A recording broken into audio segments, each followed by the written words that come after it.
Shalom, shalom, shalom. Bonjour, chers frères et sœurs en Christ. Bonjour, cher enfant de Dieu. Toi qui me suis actuellement dans n'importe quel pays que tu es, je te salue dans le nom puissant de Jésus-Christ de Nazareth. Et je profite de l'occasion pour pouvoir te renouveler ma paix. Alléluia. Que la paix du Christ soit avec nous tous. Amen. Alors, nous allons prier ensemble et nous allons partager la parole de Dieu.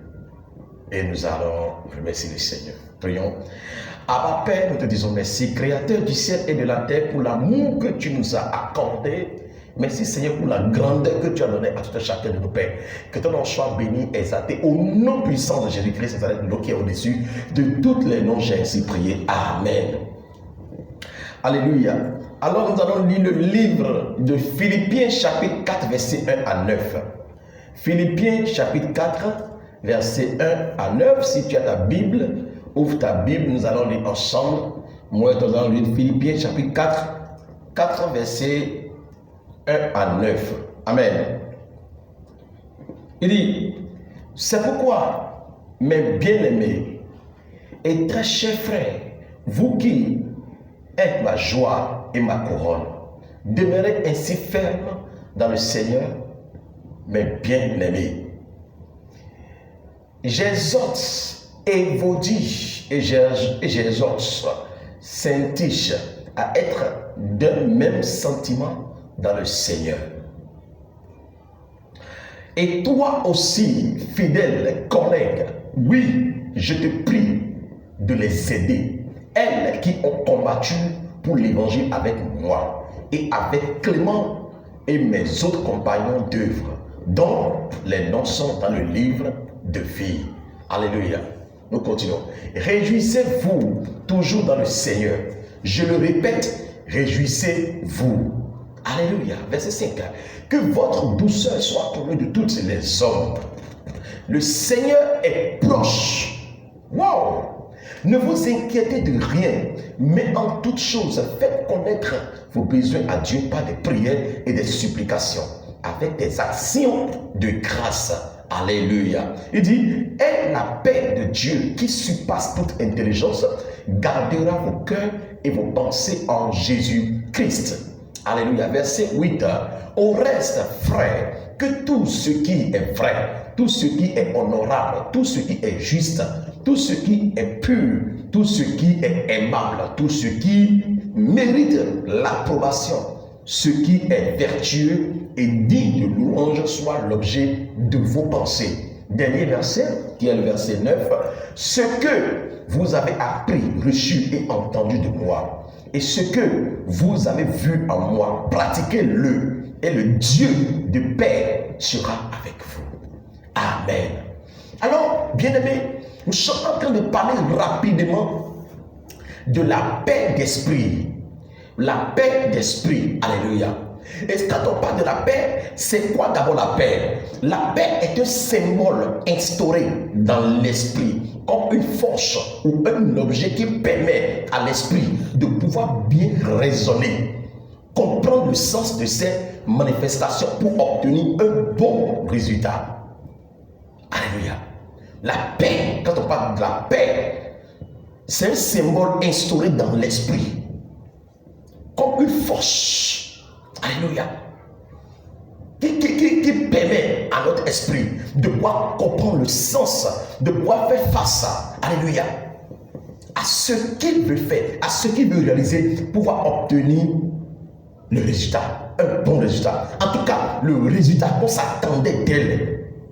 C'est ça qu'on appelle la paix. Alléluia. Alors, celui qui manque la paix, il est comme quoi? Il est comment?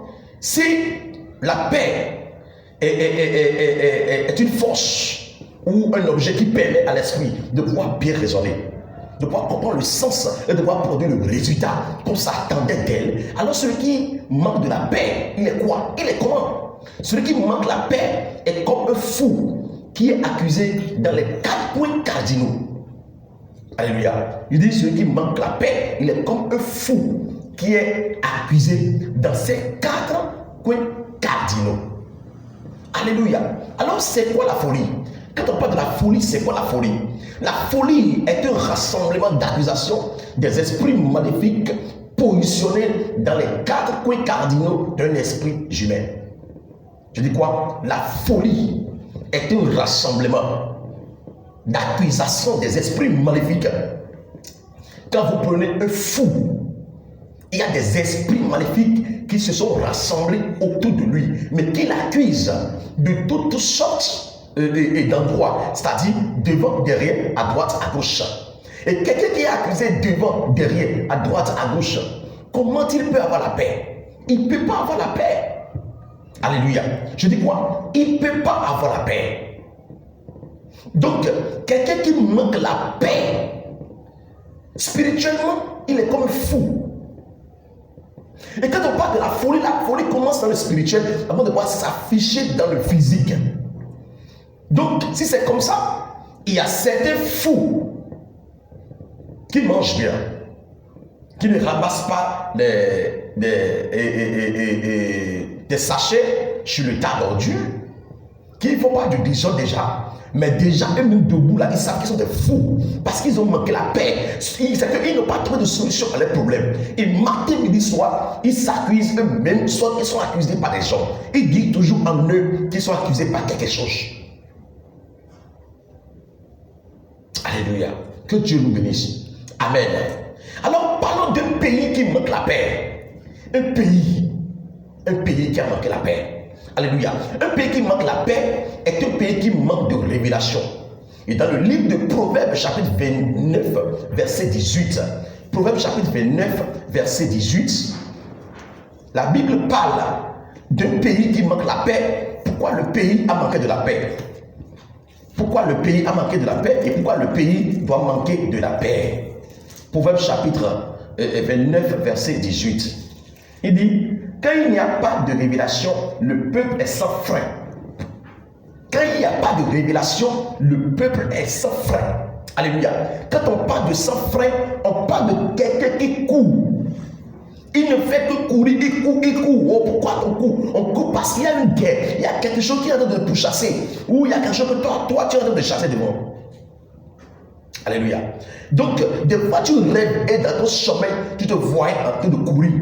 Quand tu te vois de courir dans chaque sommeil là, ton physique n'aura jamais de la paix. Là, ton esprit a manqué de la paix. Donc, ce n'est pas pour un enfant de dormir tous les jours. Je voyais en train de courir dans le sommeil, mais non. Alléluia. Donc, un pays qui manque la paix est un pays qui manque de révélation. Parce que le pays n'a pas de révélation. C'est pourquoi il court seulement tous les jours. Il court. Il n'a pas de révélation qui lui oriente le chemin, qui lui dit ce qui doit arriver. Si tu connais déjà ce qui doit arriver demain, pourquoi tu dois courir? Si tu cours, tu seras le but pour lequel tu es en train de courir. Alléluia. Alors, c'est un pays qui a pour appui, d'accord? C'est un pays qui a pour appui le patrimoine. Un pays qui manque de la paix, c'est un pays qui a pour appui le patrimoine ou la politique. Alléluia. La force des armées ou la pression occidentale pour livrer le droit ou l'intérêt compatriote aux occidentaux sous intérêt personnel. Je dis quoi? Je dis un pays qui manque de la paix est un pays, qui n'a pas de révélation. 2, il compte sur le patrimoine, c'est-à-dire la richesse commune. La richesse commune d'un pays peut amener la guerre. Peut faire qu'un pays va manquer de la paix. Alléluia. La politique fait qu'un pays manque de la paix. Alléluia. Et aussi la force des armées fait qu'un pays manque de la paix. Si jamais l'armée est du côté du pouvoir, et si le pouvoir dit maintenant couvre-feu, prenez les armes, commencez pas à tuer, ce pays ne peut pas avoir de la paix. Alléluia. Ou la pression occidentale pour livrer le droit ou l'intérêt compatriotes aux occidentaux sous intérêt personnel. Cela apporte aussi la guerre. Et là où il y a la guerre, il n'y a pas la paix. Alléluia. Que Dieu nous protège. Alléluia. Donc facilement, ces genres de pays sont des pays qui n'ont pas de paix. Alléluia. Ce n'est pas une fausse, ce n'est pas quelque chose de mal, de mauvais de pouvoir avoir de la richesse. Mais il faut gérer la richesse avec la révélation de Dieu. Un foyer qui manque la paix. Alléluia. Un foyer qui manque la paix est un foyer qui ne s'unit pas autour d'un même autel qui donne la paix. L'homme va prier dans telle église, la femme va aller prier dans telle église. Ce n'est pas normal. Ce n'est pas normal. Alléluia. Si c'est comme ça, le foyer ne peut pas avoir la paix. Parce que les deux enseignements ne sont pas les mêmes. Les enfants seront frustrés, ils vont dire quoi? Le papa dit que mon pasteur dit que le jeûne est bon. La maman dit que mon pasteur dit qu'on n'a plus besoin de jeûner avant que Dieu puisse exaucer les prières. En ce moment, le foyer est comment? Le foyer ne peut pas avoir la paix. Alléluia. Alors, si nous prenons le livre de 1 Corinthiens chapitre 7, versets 4 à 5, il dit, la femme n'a pas autorité sur son propre corps, mais c'est le mari. Et pareillement, le mari n'a pas autorité sur son propre corps, mais c'est la femme. Alléluia. Verset 5. Ne vous privez point l'un de l'autre, si ce n'est d'un commun accord pour un temps, afin de vaquer à la prière, puisse retourner ensemble, de peur que Satan ne vous tente pas votre incontinence. Alléluia. Donc, un foyer qui n'adore pas le même autel, qui n'adore pas le même Dieu, ne peut jamais avoir de la paix. Alléluia. Alors, un foyer mixte de religion qui manque de sagesse ne peut pas avoir de la paix. Et quand je parle de mixte de religion, qu'est-ce que je mets dans mixte de religion? Alléluia.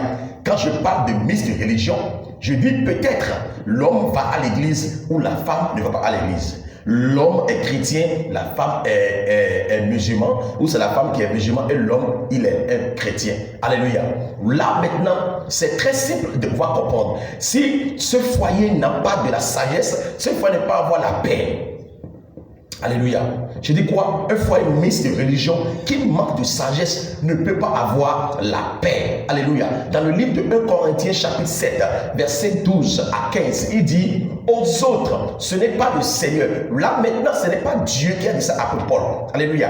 Il y a des choses que Dieu nous recommande de dire. Il y a des choses que nous-mêmes nous disons par rapport à nos sagesses que nous avons. Et Dieu accompagne cela. Ici maintenant, ce n'est pas Dieu qui parle, mais c'est l'apôtre Paul qui parle. Si l'apôtre Paul parle, c'est Dieu qui parle. C'est l'esprit de Jésus-Christ qui est en lui. La Bible l'a appelé l'apôtre de Jésus-Christ. Alléluia. Il dit aux autres, ce n'est pas le Seigneur, c'est moi qui dis. Si un frère a une femme non croyante et qu'elle consente à habiter avec lui, qui ne la répudie point. Alléluia. Il dit qu'il ne la répudie point. Et si une femme a un mari non croyant et qu'il consente à habiter avec elle, qu'elle ne répudie point son mari. Alléluia. La Bible a été claire. Parce que quand tu vas dans l'église évangélique et ton mari il est musulman, c'est fini. Il doit avoir des bagarres. Il ne peut pas avoir de bagarres, mais il va avoir des bagarres. La paix va manquer dans ce foyer. Au moment où toi, femme, tu as commencé par quoi? Tu as commencé par rejeter ton mari, commencer par l'insulter, commencer par le menacer. Ah, ma religion est la meilleure et toi, ta religion est la fausse. Même si sa religion est une fausse religion, la Bible nous demande ici qu'il y a une manière. Si la femme a la foi, sa foi peut gagner le cœur de Marie. Si c'est Marie qui a la foi de Marie peut gagner le cœur de sa femme. Alléluia. C'est quoi il dit? Quand le mari non croyant est sanctifié. Voilà. Il dit quand le mari non croyant est sanctifié par la femme. Vous êtes là. Le mari non croyant. Le mari qui était païen, qui était musulman, ou bien quoi, je ne sais pas. La Bible dit que si sa femme, elle est chrétienne, le mari est sanctifié par la foi de sa femme chrétienne. Il dit, car le mari non croyant est sanctifié par la femme. Et la femme non croyante est sanctifiée par le frère qui est son mari. Il dit, autrement, vos enfants seraient impurs. Tandis que maintenant, ils sont saints. Normalement, vos enfants devaient être impurs. Mais parce qu'il y a quelqu'un dans le foyer qui a la foi, cela fait que la foi de ce dernier peut sauver tous ceux qui sont dans le foyer. Alléluia. Donc ce n'est pas normal de répudier sa femme ou son mari, soit disant tu es sorcier, tu es païen, tu es ci, mais non. Dieu t'a donné, toi qui es chrétien ou chrétienne, l'esprit, le Saint-Esprit. L'esprit, Dieu a donné de la paix à ton esprit pour que tu puisses gagner le cœur de ta femme, le cœur de ton mari, pour que le foyer ait la paix, pour que la paix entre dans l'esprit du foyer. Que Dieu nous protège. Amen. Alléluia. Alors, nous allons parler de la paix dans l'église. La paix dans l'église. Alléluia. L'église, c'est l'esprit de Dieu. Dans le livre de 1 Corinthiens chapitre 7, verset 17, il dit seulement que chacun marche selon la part que le Seigneur lui a faite, selon la paix qu'il a reçue de Dieu. C'est ainsi que je l'ordonne dans toutes les églises. Alléluia. Excusez, alléluia. Amen. Alors, nous savons très bien que et chacun de nous dans l'église a reçu de la part de l'Esprit, c'est un don. Et le don que chacun de nous a reçu, nous devons faire face à ce don que nous avons reçu. Alléluia. Et les utiliser comme la Bible nous a recommandé, comme l'Esprit Saint nous l'avons donné. Et que chacun n'a qu'à suivre le chemin de son don. À force de mélanger les dons, l'autre veut exercer pour l'autre, l'un veut exercer pour l'autre, cela fait que la chair se manifeste. Et là, l'église manque de quoi? De la paix. Soit l'autre se lève, il insulte le don de l'autre, l'autre se lève, il insulte le don de l'autre. C'est toi qui connais les faux pasteurs, c'est toi qui connais les faux prophètes. Et quand toi tu es monté quelque part et tu dis ça dans une église, qu'est-ce que tu recommandes aux frères dans la foi? Qu'est-ce que tu recommandes aux églises en ce moment? Tu es en train de quoi? D'instaurer quoi? La guerre. Cette église n'est pas dans la paix. Ce qui n'est pas normal. Que Dieu nous bénisse. Alléluia. L'église ne peut pas avoir la paix si chaque appelé ne s'attache pas à son appel. Donc pour que l'église ait la paix, chaque appelé doit s'attacher forcément à son appel. Dans le livre de 1 Corinthiens chapitre 12, versets 27 à 31, la Bible dit, vous êtes le corps de Christ et vous êtes ses membres, chacun pour sa part. Alléluia. Il dit, et Dieu a établi dans l'église, premièrement, des apôtres, secondement, des prophètes, troisièmement, des docteurs, ensuite ceux qui ont le don des miracles, puis ceux qui ont les dons de guérir, de secourir, de gouverner, de parler diverses langues.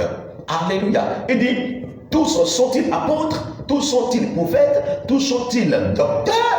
Waouh, waouh, waouh. Alléluia. Là, la Bible nous pose, il dit, tous ont-ils le don des miracles? Tous ont-ils le don des guérisons? Tous parlent-ils en langue? Tous interprètent-ils? C'est une question que la Bible nous pose. Il dit, aspirez aux dons les meilleurs et je vais encore vous montrer une voie par excellence. Aspirez aux dons les meilleurs. Alléluia. Donc, si chacun de nous, dans le monde, dans la vie, dans l'église, nous comprenons le sens du don qui nous a été donné. Le don, c'est une mission. Alléluia. Si nous comprenons la lettre de la recommandation qui nous a été donnée chacun de nous, j'espère que l'église aura la paix facilement. L'église aura la paix facilement. C'est la jalousie, la sorcellerie, la chair. Pourquoi ça marche pour l'autre et ça ne marche pas pour moi? Je vais commencer par vouloir exercer l'esprit de l'autre. Après tout, c'est le Saint-Esprit. Non, même la Bible même a dit que l'œil aura besoin des oreilles, la bouche aura besoin de quoi? Des mains et le bras, que tous ne sont pas sur le corps de Dieu. Donc je peux être un pasteur et devenir apôtre, et devenir prophète, et devenir enseignant, et devenir. Alléluia. Nous sommes d'accord, on peut, parce que tous sont sur le même corps de Christ. Je peux utiliser les oreilles, les yeux, la bouche, mais il faut que cela soit avec la révélation de Dieu. Alors comme ça, l'église va avoir la paix. Alléluia. Comme nous sommes en train de parler de la paix d'esprit, alors nous allons parler de la paix personnelle dans son esprit. La paix personnelle. La paix, comment nous pouvons avoir la paix personnelle? Alors pour avoir la paix personnelle, nous avons 7 choses très importantes. 7 choses très importantes. Dans le livre de Luc chapitre 24, verset 36, il dit, tandis qu'il parlait de la sorte, lui-même se présenta au milieu d'eux et leur dit, la paix soit avec vous. Jésus-Christ, quand il était ressuscité, et il s'est montré aux femmes, il les a dit d'aller annoncer aux disciples de venir le rencontrer au Galilée. Et quand ils sont allés au Galilée, ils étaient en train de parler. La Bible dit, tandis qu'il parlait de la sorte, lui-même se présenta au milieu d'eux et leur dit, la paix soit avec vous. Alléluia. Il dit que la paix soit avec vous. Que la paix soit avec vous. Alléluia. C'est ce qu'il a dit. Alors, comment nous pouvons avoir cette paix en nous? Pour avoir la paix dans son esprit, il te faut la réjouissance dans le Seigneur. La réjouissance dans le Seigneur. Dans le livre de Philippiens, chapitre 4, verset 4, il dit, réjouissez-vous toujours dans le Seigneur. Je le répète, réjouissez-vous. Alléluia. Donc, il te faut de la réjouissance. Tous les jours, tu dois mettre la joie dans le Seigneur. Fais tout possible pour qu'il y ait la joie dans ta vie. Sinon, tu ne peux pas avoir de la paix pour ton esprit. Alléluia. Deuxième chose qu'il faut avoir, c'est la douceur et la bonté. La douceur et la bonté. Dans le livre de Colossiens, chapitre 3, verset 12, il dit quoi? Ainsi donc, comme des élus de Dieu, saints et bien-aimés, revêtez-vous d'entrailles de miséricorde, de bonté, d'humilité, de douceur, de patience. Alléluia. Il dit, revêtez-vous d'entrailles de miséricorde, de bonté. Donc nous devons accoucher de quoi? De la douceur, de la bonté. Nous devons montrer de beaux comportements, la qualité aux païens. La Bible dit que le monde attend quoi? La puissance de la révélation des fils de Yahvé. Donc nous devons montrer de bons comportements aux païens. Cela va les ramener dans le royaume de Christ. Donc il te faut la douceur, la bonté, avant que la paix soit instaurée dans ton esprit. Troisième chose qu'il faut avoir, devoir bannir la peur. Je dis bannir la peur. Écoutez-moi très bien. Il dit, il s'éleva un grand. Il s'éleva en lui, il dormait. À la poupe sur le coussin, il le réveillait et lui dit, Maître, ne t'inquiètes-tu pas de ce que nous périssons? Alors, là, la Bible nous parle de Jésus et ses disciples. Au moment où Jésus, avec ses disciples, était dans la barque, quelque chose de très important s'était passé. La Bible déclare qu'il y a une tempête qui s'est levée. Et cette tempête voulait renverser la barque où les disciples étaient remplis de la peur. Les disciples étaient remplis de quoi? De la peur. Et Jésus s'est levé, il a dit quoi? Il a menacé le vent. Il a dit, pourquoi vous avez peur? N'ayez pas peur. Pourquoi vous avez peur? Donc, si vous avez la peur, vous ne pouvez jamais avoir la paix dans votre esprit. Donc, enlevez la peur dedans. Alléluia. Pour que la paix soit instaurée dans votre esprit. Que Dieu nous bénisse. Donc, il faut bannir forcément la peur. Bannir forcément la peur. Alléluia. Quatrième chose qu'il faut avoir pour avoir la paix dans votre esprit, c'est de pouvoir se confier à Dieu. Dans le livre de Jérémie, chapitre 17, verset 5, il dit que ainsi parle l'Éternel, maudit soit l'homme qui se confie dans l'homme, qui prend la chair pour son appui et qui détourne son cœur de l'Éternel. Verset 6, il dit quoi? Il dit, béni soit l'homme qui se confie dans l'Éternel et dont béni soit l'homme qui se confie dans l'Éternel. Alléluia. Donc là, la Bible dit directement que nous devons, on doit se confier à Dieu. Il dit, maudit soit celui qui se confie à l'homme. Alléluia. Maudit soit celui qui se confie à l'homme. Donc nous devons nous confier à Dieu. Confie-toi à Dieu. Alléluia. Dans tout ce que tu fais. Dans tout ce que tu fais, il faut confier les choses à Dieu d'amour. Sans Dieu, tu ne peux rien faire, tu ne peux jamais réussir. Alléluia. Et quand tu te confies ton histoire à Dieu, alors la paix règne dans ton esprit. Alléluia. Alors, la prière, il nous faut aussi la prière. La prière. Dans le livre de Matthieu, chapitre 21, verset 22, il dit, tout ce que vous demanderez avec foi par la prière, vous le recevrez. Alors, si vous voulez la paix pour votre esprit, demandez-le à travers de la prière. Et Dieu va exaucer votre prière. J'espère que quelqu'un me suit tout à l'heure. Actuellement, que Dieu te bénisse. Alléluia. Alors, sixième chose, c'est la supplication à Dieu. La supplication à Dieu. Dans 1 Roi chapitre 8, verset 52, 1 Roi chapitre 8, verset 52, il dit que tes yeux soient ouverts sur la supplication de ton serviteur et sur la supplication de ton peuple d'Israël pour les exaucer en tout ce qu'ils te demanderont. Alléluia. Donc celui qui adresse la supplication à Dieu est en train de le supplier, demande la miséricorde. Alléluia. Donc matin, midi, soir, nous devons adresser nos supplications à Dieu. Que Dieu puisse dire un mot pour notre vie. Que Dieu nous bénisse. Alléluia. J'espère que quelqu'un me suit actuellement. Nous continuons toujours. Septième chose, c'est de voir action de grâce de tous les jours. Elle dit quoi? Action de grâce de tous les jours. Action de grâce de tous les jours. Dans le livre de 1 Timothée, chapitre 2, verset 1, il dit, j'exhorte donc avant toute chose à faire des prières, des supplications, des requêtes, des actions de grâce pour tous les hommes. Il dit pour tous les hommes. Donc matin, midi, soir, nous devons adresser des prières et d'actions de grâce à Dieu pour ma vie, pour ta vie, pour la vie de nos enfants, nos parents, pour l'église, pour l'humanité. Il dit pour tous les hommes. Alléluia. Adressons de quoi? Des requêtes d'action de grâce à Dieu pour tous les hommes. Alléluia. Alors pour avoir la paix personnelle dans son esprit, voici les 7 choses que vous devez avoir. Alléluia. Que Dieu nous bénisse. Amen. Alors maintenant, nous voulons maintenir la paix de Dieu dans notre esprit. Alléluia. Pour maintenir la paix de Dieu dans votre esprit, vous devez avoir tout ce qui est vrai. Je dis quoi? Vous devez avoir tout ce qui est vrai. C'est-à-dire la vérité. Il doit avoir la vérité dans votre bouche tous les jours. Alléluia. Deuxième chose, tout ce qui est honorable. On n'honore pas toutes choses. On n'honore pas toutes choses. Alléluia. On n'honore pas toutes choses. Donc tout ce qui est honorable. Il ne faut pas honorer des choses qu'on ne doit pas honorer. Mais il faut honorer des choses qu'on doit honorer, des choses qu'on peut honorer. Alléluia. Nous sommes en train de parler de quoi? Pour maintenir la paix de Dieu dans votre esprit, des choses que vous devez avoir. Et j'ai dit 1, tout ce qui est vrai. 2, tout ce qui est honorable. Alléluia. 3, tout ce qui est juste. La justice. Il faut chercher la justice de Dieu. Alléluia. Il ne faut pas rendre l'injustice, mais non. Rendre la situation telle qu'il faut. Donc, tout ce qui est juste, il faut chercher la justice. Tout ce qui est juste, ne te plonge jamais dans l'injuste. La Bible dit dans le livre de Psaume, chapitre 1, il dit heureux l'homme qui ne s'asseye pas sur le chemin des méchants. Un méchant, c'est un homme injuste. Alléluia. Alors, vous devez avoir tout ce qui est pur. La pureté. Tout ce qui est pur. Vous devez chercher rien que la sainteté. La sainteté. Pour que la paix soit maintenue dans votre esprit, il faut être saint tous les jours. Parce que l'esprit qui doit vous donner la paix, il est saint. Alléluia. Alors, vous devez avoir tout ce qui est aimable. On n'aime pas toutes choses. Je dis quoi? On n'aime pas toutes choses. Ce n'est pas toutes choses qu'on voit qu'on aime. Non, jamais. Donc, tout ce qui est aimable. Alléluia. Il faut aimer des choses qu'il doit aimer. Et il ne faut jamais aimer des choses qu'on ne doit pas aimer. Que Dieu nous bénisse. Dit amen. Alors le 6, tout ce qui mérite l'approbation. Alléluia. Quand je dis l'approbation, des choses qu'on doit, comment dirais-je, des choses à qui on doit donner de valeur. Alléluia. On doit leur donner de dignité. Ce n'est pas toute chose. Alléluia. Les idoles, les occultistes. Non.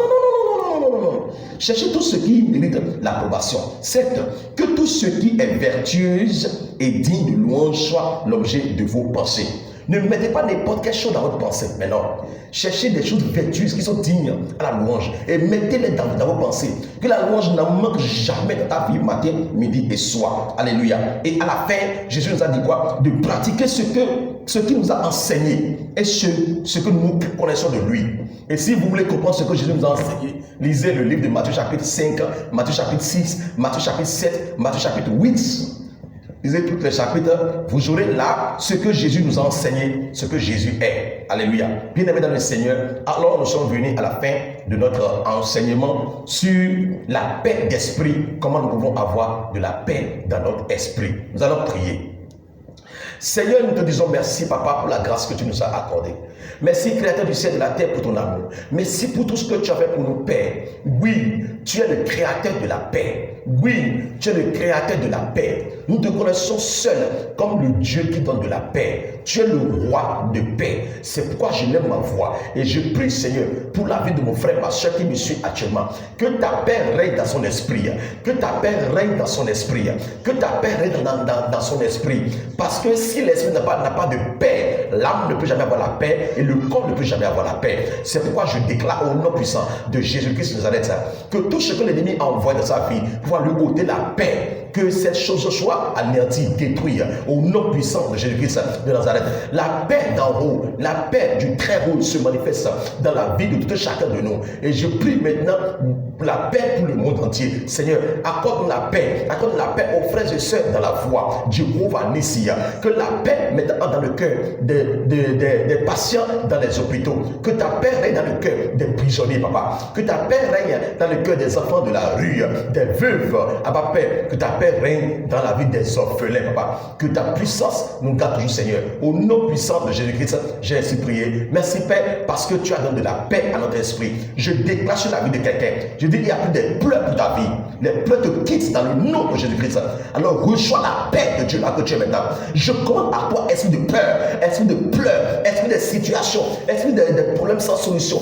Alors, libère maintenant, enfant de Dieu. Je dis, libère maintenant, par la puissance de Dieu. Qu'est-ce que tu fais dans son cœur? Qu'est-ce que tu fais dans ses pensées? Quelle mission tu as pris? Au nom de Jésus-Christ, je t'en donne maintenant de pouvoir libérer, libère la pensée d'enfant de Dieu. Je t'en donne, toi, maladie, qui influence la vie de la personne matin, midi, soir. Maladie, mais qu'est-ce que tu fais là? Qui t'a envoyé en mission? Je te commande au nom de Jésus-Christ, ramasse rapidement ta natte des pleurs, ramasse ta natte d'inquiétude. Je dis, ramasse tout ce que tu as étalé dans la vie de mon frère et de ma soeur. Alors, pars rapidement, et par la puissance de Dieu, la paix vient maintenant, et la paix règne dans son esprit. Merci, Père, parce que tu nous as exaucés, au nom puissant de Jésus-Christ de Nazareth. Amen. Alors, merci beaucoup. Je nous invite toujours de pouvoir et s'abonner à la page YouTube Silo et Bénin TV. Alléluia. Et je t'invite à pouvoir télécharger l'enseignement et partage. Invite quelqu'un à pouvoir aimer la page. Alors, c'est possible de ce que tu peux nous poser la question sur 00 229 67 83 10. Écris-nous sur 00 229 67 83 10. Que Dieu nous bénisse. Amen. Merci beaucoup et bye bye.